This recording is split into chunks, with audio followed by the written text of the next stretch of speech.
चंदौली जनपद के अलीनगर थाना क्षेत्र के महरखा गांव में 3 दिनों से विवाहित अपने ससुराल में घर के बाहर बैठकर धरना दे रही है और परिजन उसे घर में घुसने नहीं दे रहे।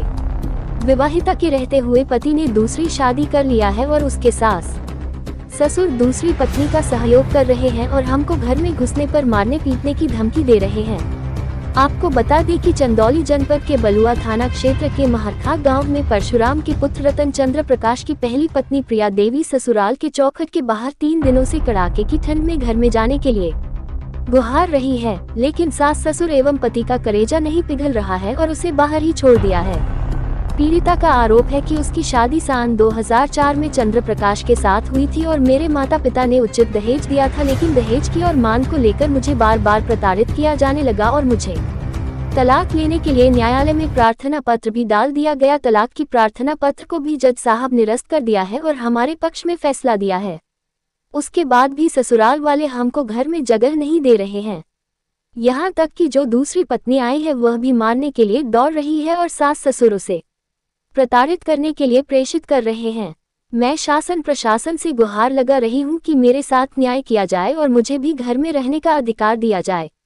मुगलसराय निवासी अपने पिता के घर से 3 दिनों से कड़ाके की ठंड में आकर बाहर पड़ी हुई है।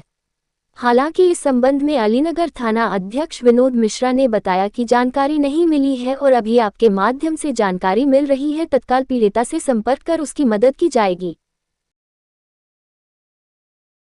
का क्या नाम है? गुड़िया। कहाँ की रहने वाली? रहने वाले मुगलसराय का। पिताजी का नाम? पिताजी का नाम नंदलाल है। माताजी? केला देवी है। तो आप महरखा ग्राम में आप 3 दिन से क्यों बैठी हैं? हम अपने ससुराल में आए हैं। किसके यहाँ ससुराल है? परशुराम के घर। मेरे ससुर का नाम है सावित्री, नाम है मेरे सास का नाम है। पति का क्या नाम है? रतन चंद्र प्रकाश। आपकी शादी कब हुई? 2004 में हुई है, 22 फरवरी के दिन। तो आप लोग के बीच में विवाद किस बात को लेकर चला? विवाद यही दहेज के विषय में हुआ कि कम दहेज दी है। मेरे माँ बाप उतना जितना चादर था उतना पैर पसारी है। जितना कोई माँ बाप के गरीबी में रहेगा उतना ही ना देगा, इनके इससे ज़्यादा दे देगा। हाँ, पूरा हमारा दौलत हड़प भी लिया है, पूरा दहेज हड़प को बैठा हुआ है। जो सारा सामान दिए थे गृहस्थी का सब बैठा हुआ हड़प कर। तो आप लोग का मामला तो कोर्ट में चल रहा था, तो फिर क्या दिक्कत होगी? तो वही दिक्कत हुई है।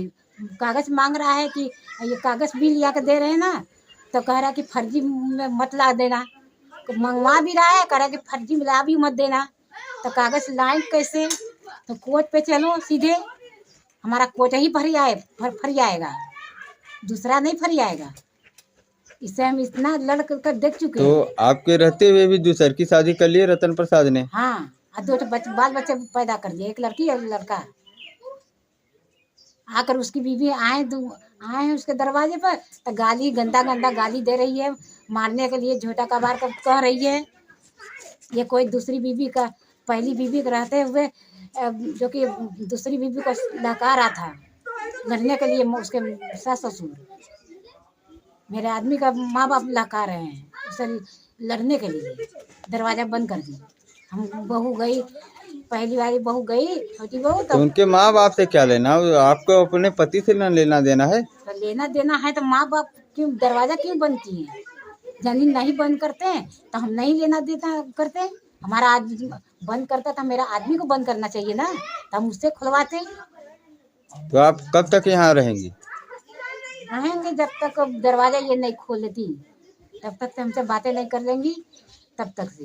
अब भैया बताइए, वकील मुकदमा को दे रही हैं, वकीलों के दे रही हैं, घर में हमको खर्चा नहीं दे सकती है। जब तुम वकील को दे रही हो तो ना बहू को अपने घर में दे दो।